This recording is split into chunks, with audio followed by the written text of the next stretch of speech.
Hi, I'm Ben the Learner, and welcome to episode 49 of Benoit Learns Mandolin.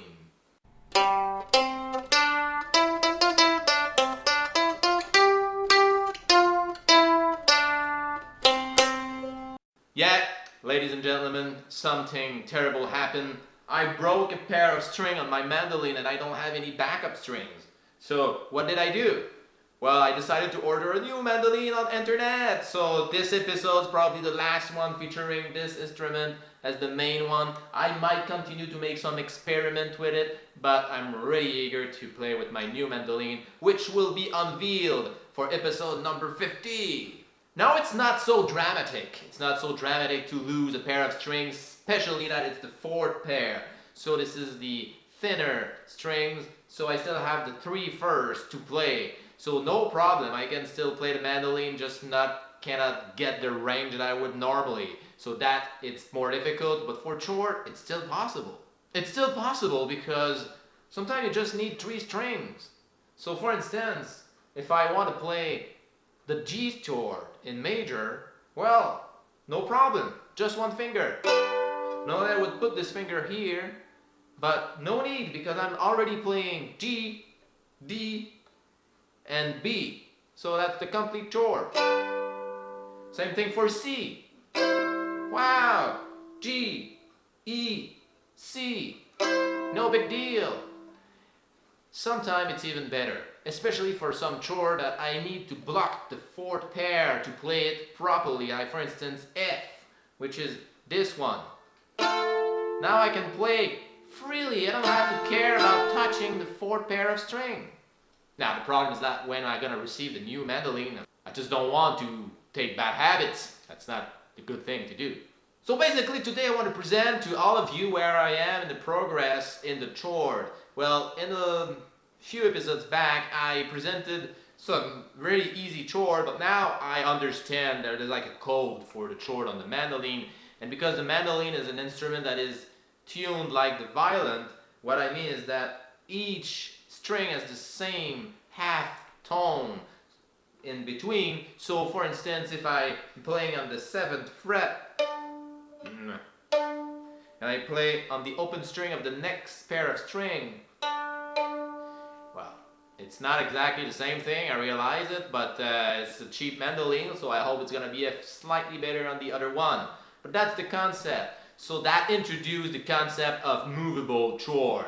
What I mean by movable chord, a chord that only uses closed position on string is movable.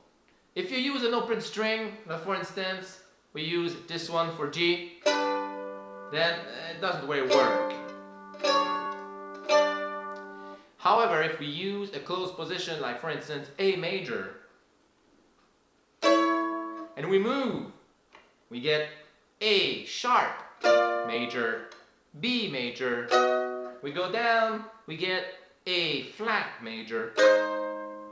And if I want to play the minor, well, I replace my finger here by this one here, and I get a minor chord, A flat minor, A sharp minor, B minor.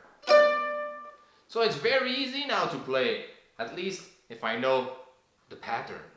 Now there is a pattern. There is a pattern if you want to, let's for instance say, I want to do an A major. Well, where is A? A is in the first pair of string, it's here. So I discovered, and I'm gonna do a complete episode on that there's a pattern. Now if I put A here, and I press on the other string as well, the second one at the same fret, and I take my ring finger 2 fret forward, I get the position like this. And I can play an A major.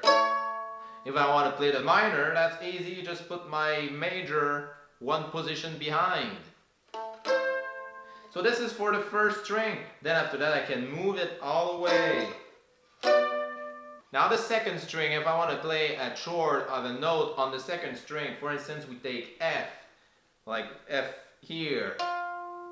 If we take F, I discovered that it's a bit the same thing. I have to use this time my major. I have to press on the string I want to do the chord of, and I have to take the other string, well, on the same fret, and then I have to take my index and go 1 position backward like this.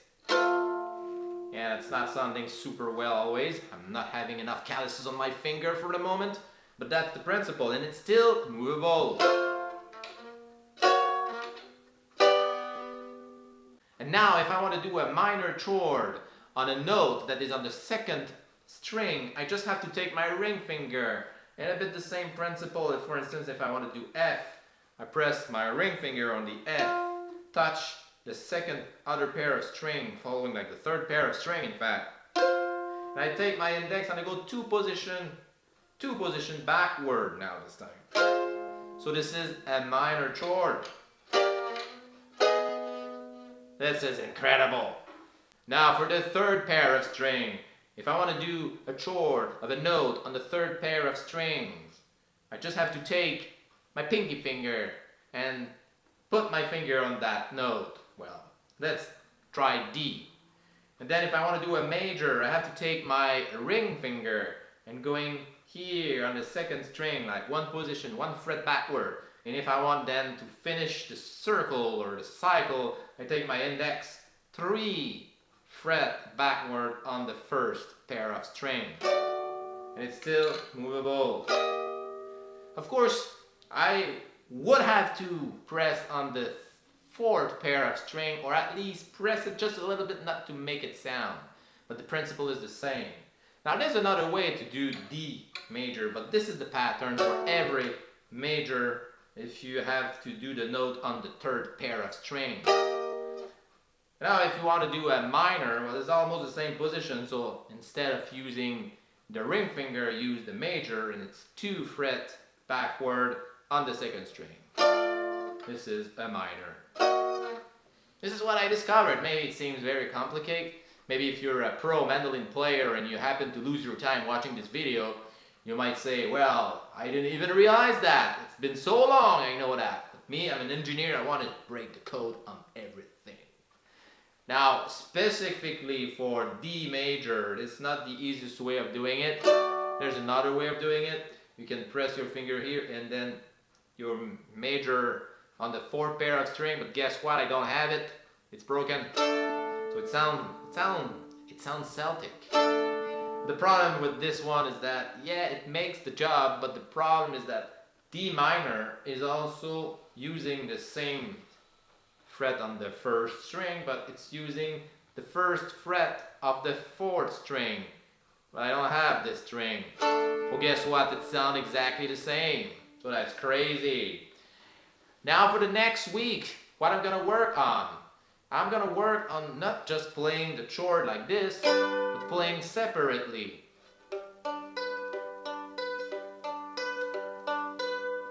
This one is easy. This one is easy too, but those I have to press 2 pair of string with the same finger are usually more difficult. They don't sound very good always.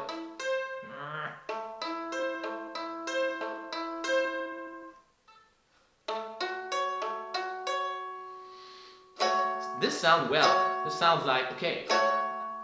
It doesn't sound well. So it means that, yeah, with the chord, for a beginner like me, it sounds okay, well, I'm doing it. But when I do separately each note, it doesn't sound well. So I need more practice. I need more calluses on my finger.